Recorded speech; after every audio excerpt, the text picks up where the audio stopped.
हरे कृष्णा। परम जयदे श्री कृष्ण संकीर्तनम। जय श्रील गुरुदेव. ஸ்ரீமத் பாகவதத்திலிருந்து தசமஸ்கந்தம் பலராமருடைய தீர்த்த யாத்திரை பற்றி பார்க்கலாம். அபிமன்யு கல்யாண விஷயமாக பலராமன் ஊருக்கு போயிட்டு துவாரகா திரும்புகிறார். அப்படி திரும்பும்போது பலராம்கிட்ட சாத்தியகி ஒரு கண்டிப்பா பேச வேண்டி வந்தது. அவன் சாத்தியகி சொன்னா, உங்க சீடன் துரியோதனனுக்கு ரொம்ப செல்லம் கொடுத்துட்டீங்க, அதனால அவன் குற்றமே வடிவமா தெரியுறான். அவன் செய்த குற்றங்கள் உங்க கண்ணுக்கு படுறதே கிடையாது. அடுத்தவன் தலையில அவனுடைய குற்றத்தை போடுறீங்க. இப்படி சாத்தியகி சொல்ல, அந்த நேரம் கிருஷ்ணர் அதை கேட்டுட்டு அமைதியா இருந்தார். சாத்தியகி சொன்னதுல உண்மை இருக்கு. பலராமர் குரு தத்துவம், இயல்பிலேயே சுபாவத்திலேயே கருணை ஜாஸ்தி. எப்படி ஒரு பலவீனமான குழந்தைக்கு பலத்தை தாய் கொடுக்கிறாளோ அது மாதிரி அவர். அதனால ஜீவனுடைய துர்குணங்கள் அவருடைய கண்ணுக்கு தெரியாது. பாண்டுடைய புதல்வர் அவங்கெல்லாம் தர்மவான்கள், அதனால தர்மம் அவங்கள ரட்சிக்குது. கிருஷ்ணர் கூடவே இருக்கிறார். துரியோதன ஆணவ வடிவம், ஆணவம் தான் அவனுடைய பலவீனம். பாண்டவர்களுக்கு தர்மம்தான் பலம், இவனுக்கு ஆணவம், அதுதான் பலவீனமா இருக்கு. இப்ப போர் நடத்தி ஆகணும்னு ஆயிப்போச்சு. அப்ப எல்லா மன்னர்களும் கௌரவர் பக்கமோ இல்லை பாண்டவர் பக்கமோ அப்படி பிரிஞ்சு தயாராகிட்டு இருக்கிறாங்க. பலராமர் பார்த்தார், பேசாம தீர்த்த யாத்திரை போயிடலாம் அப்படின்னு முடிவெடுத்துட்டார். அதை அறிவிக்கவும் செய்தார். ஒரு நல்ல சிறந்த முகூர்த்தத்துல தீர்த்த யாத்திரை நியமங்களை ஏற்றுக்கிட்டு மனைவியோட தேர்ல கிளம்பிட்டார். முதல்ல பிரபாச சேத்திரமான போகிறார். தீர்த்த யாத்திரை செய்கிற போது, அதாவது கோயில் குளங்கள் சுற்றுற போது பிரம்மச்சரியம் அவசியம். அணிகலன்கள் வச்சுக்க கூடாது, வாசனை திரவியம் பயன்படுத்தக்கூடாது, எண்ணெய் தேய்க்கக்கூடாது, இசை நடனத்தெல்லாம் ரசிக்க கூடாது. யாகத்தை எங்கெங்க யாகம் நடக்கோ அங்க இருக்கிற அன்னத்தை ஒருபோது மட்டும் சாப்பிடலாம். தெய்வ தரிசனம், பூஜை, தீர்த்த ஸ்நானம், தானம், தர்ப்பணம், இதெல்லாம் முக்கிய காரியங்கள் யாத்திரையில.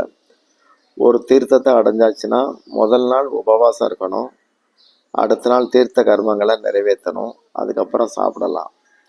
பலராமர் இதையெல்லாம் கடைப்பிடிச்சார். கழுத்துல உத்தரியத்துக்கு பதிலாக, உத்தரியம்னா கழுத்துல அணிகிற ஒரு துணி, அதுக்கு பதிலாக மான்தோல் அணிஞ்சிருந்தார். யாராவது தப்பு பண்ணா கூட யாத்திரிகன் தண்டிக்க கூடாது, கடும் சொல் பேசக்கூடாது, துயரோட இருக்கிறவங்களுக்கு உதவி பண்ணலாம். இதெல்லாம் தீர்த்த யாத்திரிக கடமைகள். இதனால பலராம் ஆயுதம் ஏந்தலை, குஷ தண்டம், புல்லுல ஒரு தண்டம் கையில வச்சிருக்கிறார். எல்லா தீர்த்தங்கள்லையும் தீர்த்த புரோகிதர் அப்படின்னு ஒரு பரம்பரை இருக்கும். காலங்காலமா இது எல்லா இடத்துலையும் உண்டு. பலராம் யாத்திரை போற போது பல வித்வான் அந்தணர்கள், அடுத்து கொஞ்சம் ரிஷிகள், இவங்களையெல்லாம் யாத்திரையில கூட்டிட்டு போறார். அந்த சமயம் நாட்டில் பெரும்பகுதி காடுகளாக தான் இருந்தது. பாரதத்துல எங்கேயும் சீக்கிரமா போக முடியாது.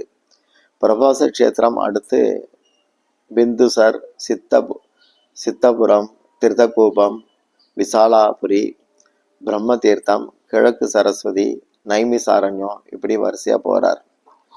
நைமியில அப்போ சவணக ரிஷி தலைமையில 88,000 ரிஷிகள் கூடியிருந்தாங்க. அங்கே வசிக்கிறாங்க. எதுக்குன்னா அங்க ஒரு நீண்ட கால யாகம் நடத்தலாம், சத்திர யாகம்னு பேரு. அதை தொடங்கி இருந்தாங்க, அதுக்காக வந்திருந்தாங்க, தங்கியிருந்தாங்க. சத்திர யாகம் அப்படின்னா கூட தினமும் சத்சங்கம் உண்டு. கிருஷ்ண கதா பேசுவாங்க, ஹரி கதா பேசுவாங்க. சக்கர தீர்த்தத்துல நீராடிட்டு தீர்த்த காரியங்களை முடிச்ச பிறகு பலராம் ரிஷிகளுடைய அந்த சத்திரம் நடக்கிற இடத்துக்கு போறார். அப்போது ரிஷிகணங்கள் முனிவர்கள் கூட்டமெல்லாம் ஹோமம் செய்துட்டு இருந்தவங்க ஹோமம் செய்துட்டு அடுத்து ஹரிகதாவில் உட்கார்ந்துருந்தாங்க. பலராம பார்த்ததும் எல்லாரும் விழுந்து நமஸ்காரம் பண்ணாங்க.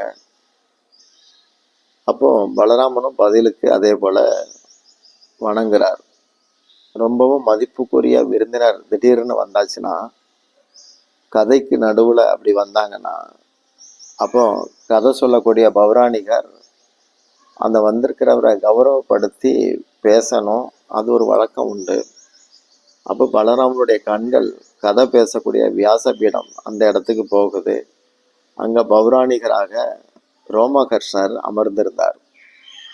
அது வியாசபீடம் அப்படிங்கிறதுனால அவர் எழுந்திருக்கலை, வணக்கம் பண்ணலை. அப்போ பலராமனுக்கு கோபம் வந்துருச்சு. இந்த சூதன் ரோமத்தில் பிறந்தவன், இவன் எதுக்காக அந்தணர்கள் அமரக்கூடிய வியாசபீடத்தில் உட்கார்ந்துருக்கிறான்? நான் வியாசருடைய சீடன்கிற திமிரு, நிறையா படிச்சிருக்கிறேங்க, கர்வம் இருக்குது, வெளி வேஷக்காரன், இப்படிப்பட்ட பாபிகளை வேஷதாரிகளை காலி பண்ணத்தான் நான் வந்திருக்கிறேன் அப்படின்னு சொன்னார். இப்படி கோபத்தோட சொல்ல யாருக்கும் ஒன்றும் புரியலை. எல்லாம் அதிர்ச்சியில் இருக்கிறாங்க. ஒன்றும் பேச முடியல. பலராம் முன்னாடி யாரும் பேச முடியாது. அவர் சொல்லிக்கிட்டே பலராம் படக்குன்னு ஒரு தர்ப்ப புல்லை எடுத்து சூதரை நோக்கி எறிகிறார். சின்ன புல் தான், ஆனால் சூதர் மேலே அது இடி மாதிரி விழுந்தது. அவர் உயிர் போயிருச்சு. உடனே முனிவர்கள் ரிஷிகள் கூட்டமெல்லாம் கூச்சல் பட்டுது. ஐயோ விபரீதமாயிருச்சேன்னு சொல்லி கத்துறாங்க. பெரிய பெரிய சாதுக்கள்லாம் இதை பார்த்து ரொம்ப வேதனைப்பட்டாங்க. அதை பார்த்த பலராமுக்கும் கொஞ்சம் நிதானம் வருது. திடுக்கிட்டு நடக்கக்கூடாது நடந்துருச்சே அப்படின்னு சொல்லி வருத்தமாயிட்டார். ரிஷிகள்கிட்ட என்ன பண்ணுறதுன்னு கேட்குறார். சவுனக ரிஷி பலராமன் கிட்ட, நாங்கள் தான் எல்லாருமா கூடி அவரை வற்புறுத்தி இந்த வியாசபீடத்தில் அமர வச்சோம்.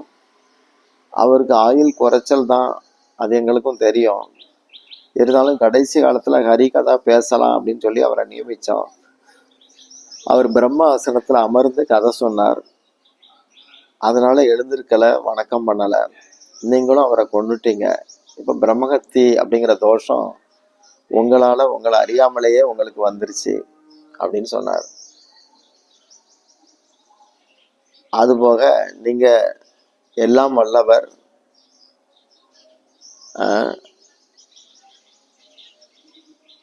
உங்களுக்கு தெரியாதது எதுவும் இல்லை, லோக ஈஸ்வரன், எந்த களங்கமும் உங்களை தொட முடியாது.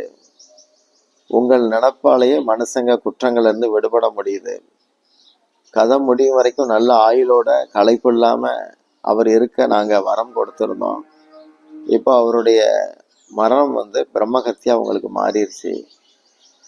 நீங்கள் சொந்தமாக நீங்களாகவே ஒரு பிராயச்சித்தத்தை ஏதாவது செய்துக்கங்க, அப்போ தான் நல்லது. இதுதானே உலக நியதி அப்படின்னு சவுனக ரிஷி சொன்னார்.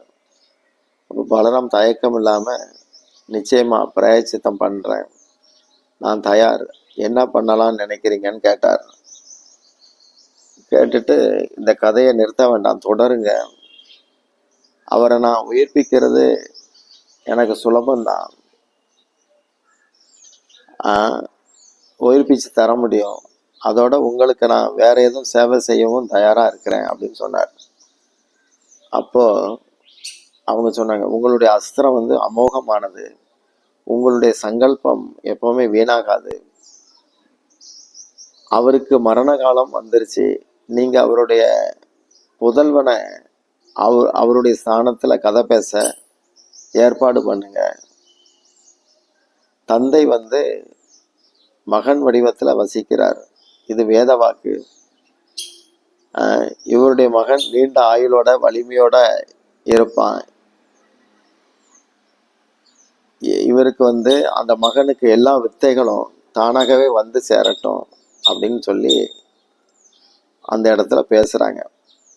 அதாவது ரிஷிகள் அவர் பையனை அமர செய்யணும்னு சொல்கிறாங்க கதை சொல்ல.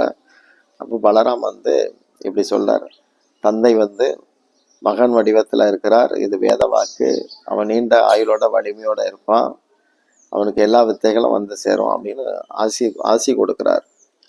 அதே சமயம் ரோமஹர்ஷனுடைய மகன் உக்கிரச்சிரவா அங்க வந்தார். தந்தைக்கு சமமான வித்வானாக அவரை அமர்த்துறாங்க.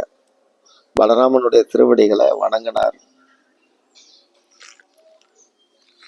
பலராம் அவர்கிட்ட தந்தைக்கு உள்ள சடங்குகளை உடனே முடி, அதுக்கடுத்து கதையை தொடங்குன்னு அறிவுறுத்தினார். அதுக்கப்புறம் இறுதி சடங்கு முறையா நடந்துச்சு. அதுக்கப்புறம் முனிவர்கள் பிராயசித்தத்தை நிர்ணயிக்க சபையை கூட்டுறாங்க. சவுனகர் நடுவரா இருந்தார்.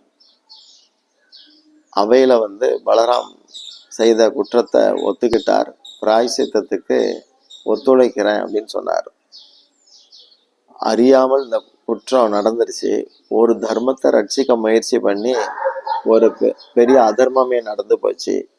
அதனால இதுக்கு பிராயச்சித்தமா பலராம் ஓராண்டு காலம் பாரதத்துல எல்லா தீர்த்தங்கள்லையும் யாத்திரை பண்ணிட்டு அதுல ஸ்நானம் செய்யணும்.